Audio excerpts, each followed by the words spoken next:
ভিডিওর আগের পার্টে তোমরা দেখেছিলে কোয়েল পায়েল আসার সময় বলল যে ম্যাডামকে ওরা নিচের দিকে নেমে যেতে দেখেছে। তো তাই আমরা ভাবলাম এখন চলো ওপরে যাওয়া যাক। ওপরে চলে গেলাম, সেখানে গিয়ে হঠাৎ করে শুনি কেউ যেন আসছে। তো তাই আমরা দেরি না করে তড়িঘড়ি যেয়ে যেখানে পারলাম লুকাতে শুরু করে দিলাম। আর তার মাঝেই দেখো আমাদের সাথে ব্রুজও এসে হাজির।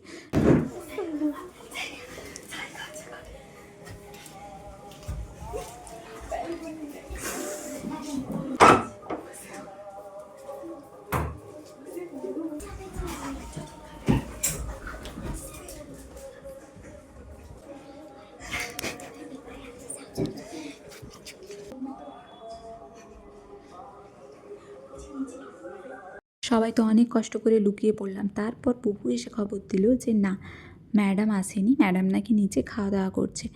তো এই ফাঁকে আমরা একটু বসে বসে গল্প করছিলাম, ভাবলাম অনেকটাই টাইম আছে খাওয়া দাওয়া করছে যখন, তাহলে আমরা একটু বসি। ম্যাডামের আসার শব্দ পেলে সবাই মিলে একসাথে আমরা উইশ করব। তো তাই এখানে বসে বসে একটু গল্প গুজব হচ্ছিল। শেষমেশ কী হলো, আমরা ঠিকঠাকভাবে সারপ্রাইজ দিতে পারলাম কি না সেটা দেখার জন্য দেখতে হবে নেক্সট মিনি ব্লগটা। তো আজ এই পর্যন্তই, দেখা হচ্ছে আবার নেক্সট মিনি ব্লগে।